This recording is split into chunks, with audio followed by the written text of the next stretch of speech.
Alright, so we know we need to use the Vue router, and beside that we're also going to use VueJS for the front end, and we're going to use element as well for the front end.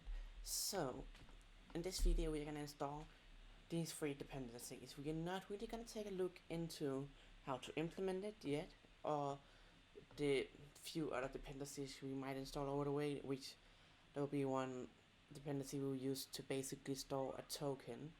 We're not going to store it as cookie, but we're going to store it in a local database to basically be able to remember the user.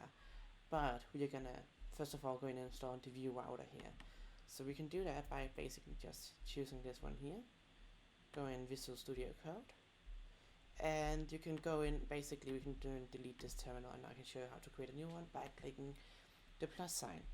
So what we can do now is, depending on whatever you use, yarn or npm, in my case I can see I use yarn here, I will just say yarn add, and then maybe just close this one here, and we'll say yarn add Vue router, like this. Perfect. And then we also want to go inside here in the VueJS, and we can basically just go in installation here, and we can basically just copy and paste this one when it's done with installing it by yarn.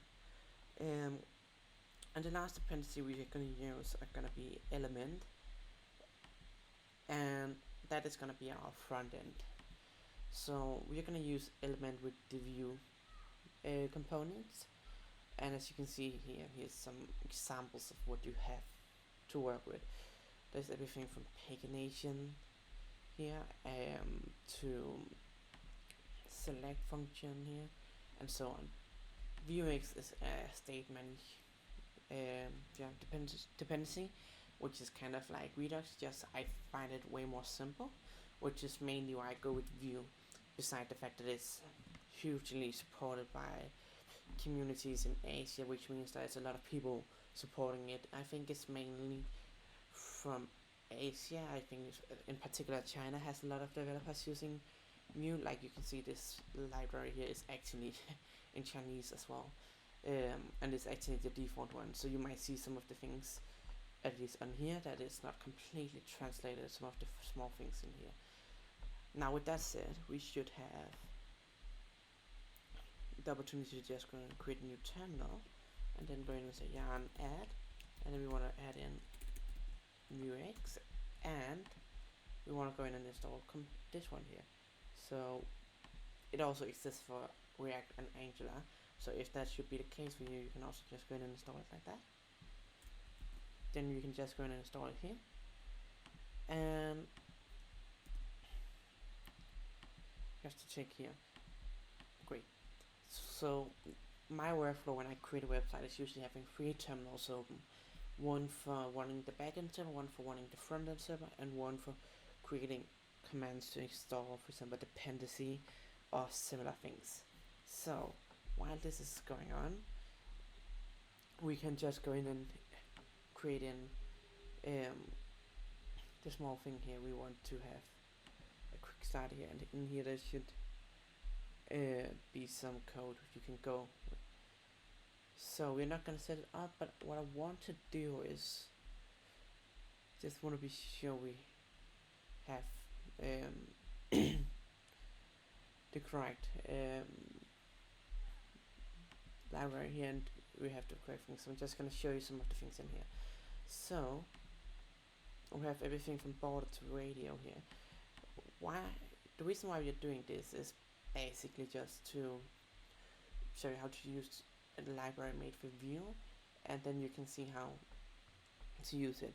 This is originally a desktop UI library, but it works on website equally as well. I like the design a lot, and that's why I'm going with it. You could also go in with something like Vueify or Vueify,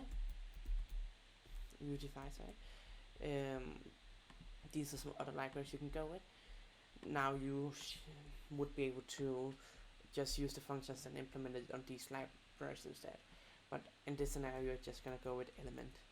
So this is just mixed alternatives you can use here.